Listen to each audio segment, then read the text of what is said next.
drones came first, gave plenty of heads up. We had Israelis still out having dinner and meeting with friends and things like that. And while precautions were taken and people went home and called it a night, still jokes being made about, the fact that they're giving Israel 5-6 hours notice of an attack as these drones are in the air.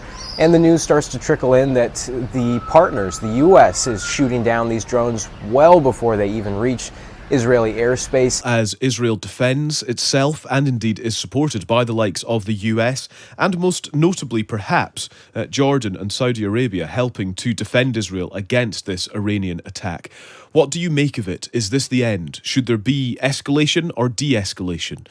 What's your analysis this morning? You can text 87222, start your message with the word Times, or you can WhatsApp us 0333 003 2353, or the email address is studio@times.radio. It is 8 minutes past 7 now. Israel's military says 99% of more than 300 drones and missiles fired by Iran were intercepted by Israel and its allies, including Britain.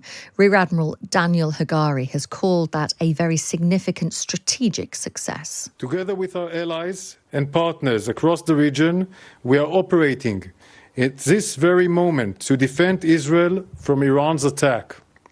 So far, we have intercepted the vast majority of incoming missiles. Well, Defence Secretary Grant Shapps says additional RAF jets were deployed to the region, and Rishi Sunak has condemned what he calls the Iranian regime's reckless attack against Israel. Overnight, Iranians celebrated outside the British Embassy in Tehran. Well,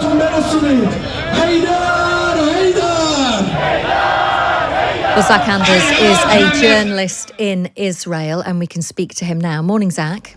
Hi, good morning. So tell us, first of all, the information that the IDF has released about these attacks overnight.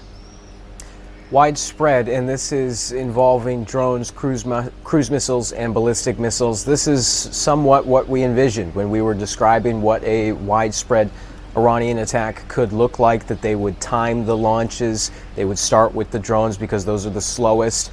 What is remarkable is that the majority of these drones appear to have originated from Iranian soil and not through its proxies in Iraq and in Lebanon. Hezbollah was rather quiet comparatively to what we've seen from them in the past. We have seen much greater rocket attacks from Hezbollah in the south, and while there were last night, it paled in comparison to what's being launched from Iranian soil. The drones came first, gave plenty of heads up. We had Israelis still out having dinner and meeting with friends and things like that. And while precautions were taken and people went home and called it a night, still jokes being made about, the fact that they're giving Israel 5-6 hours notice of an attack as these drones are in the air.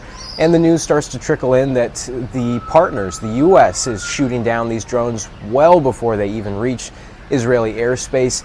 Then the cruise missiles come into the air. That's going to be that was a much faster weapon that was on its way. And then the ballistic missiles, which take about 10 to 12 minutes to reach Israeli territory. And it appears that the only ballistic missile that potentially hit, and we still don't know for sure, was in the south near one of the air bases. And the IDF this morning, as a show that none of the damage was significant, was releasing videos of their F-35s, the most advanced fighter jet they have, taking off from the runway of this airbase that was supposedly hit last night, saying no big hits to our defenses.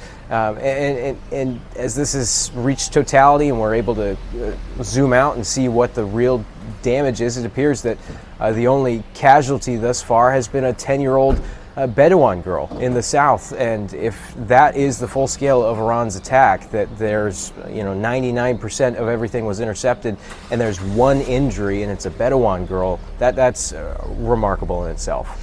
Absolutely. And when you think about the sheer number, there's been some discussion, hasn't there, about whether, as you rightly say, this came from Iranian soil directly, which hasn't, it's unprecedented. This hasn't happened before.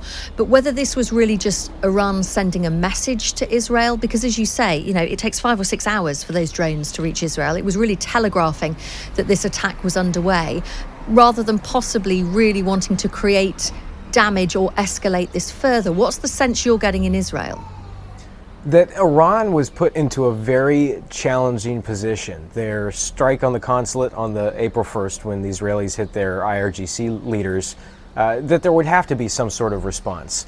But did it have to be a first of its kind in nature, that Iran was going to attack from their own soil? Because now the door is open. And perhaps this was part of the Prime Minister Netanyahu's calculations in the April 1st attack on that consulate in Syria, that Iran may step this far and attack in this way. And that now gives the open door to the Netanyahu camp to begin responding in kind, in attacking targets inside Iranian territory, which perhaps is something that this Israeli leadership has wanted all along. And that soundbite earlier in the show, it somewhat speaks to a lot of the Israeli sentiment that exists here, which is this conflict, the Israel-Hamas conflict, to a lot of people here is really the Iranian-Israel conflict that Iran is always pinned as the tip of the spear. They're the ones that are influencing Hezbollah. They're the ones that are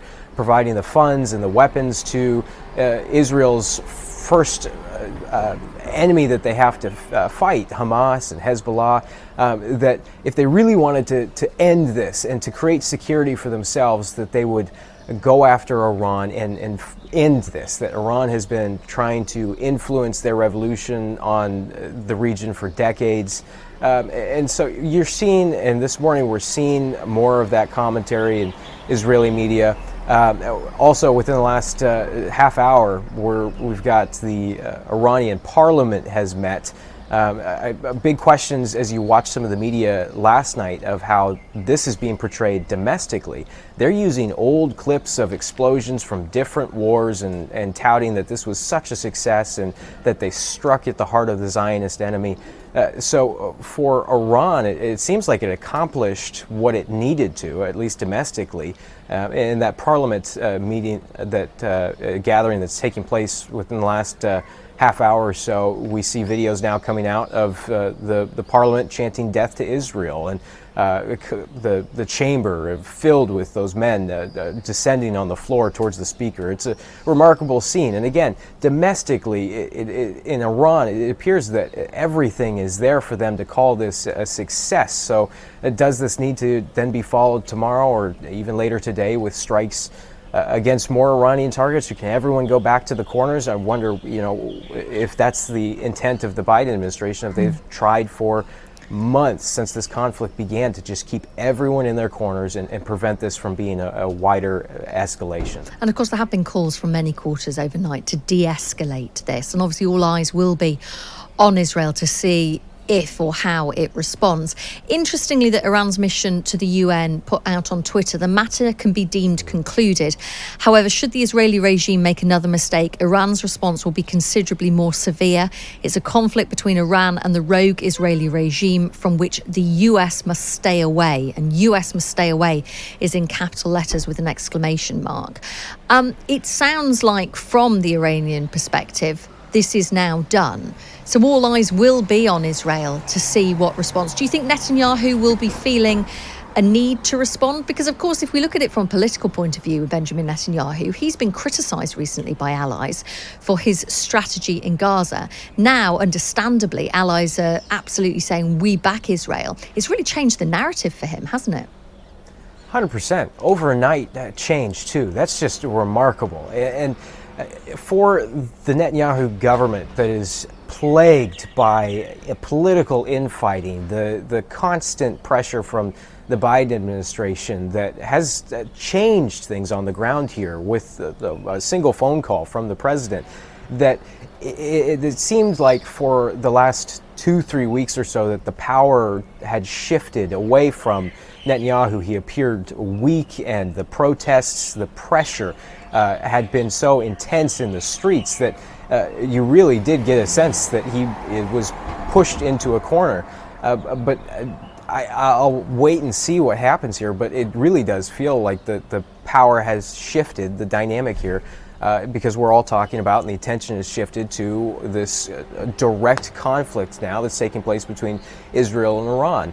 But at the end of the day, within the Israeli public, if he cannot accomplish a hostage deal that fell apart last week, if he can't get anything together that pulls any hostages out alive, and can finally put some sort of an end to this chapter for the Israeli public will never forgive this time that he spent over the course of this conflict, achieving other security goals perhaps, but at the end of the day, that ultimate goal of getting alive hostages out at whatever it takes. That's the chance that you hear every night in central Tel Aviv. Whatever it takes, get a deal done, get our compatriots home. If he can't do that, then still that pressure should still exist, still be there. It's going to be remarkable to see where this goes.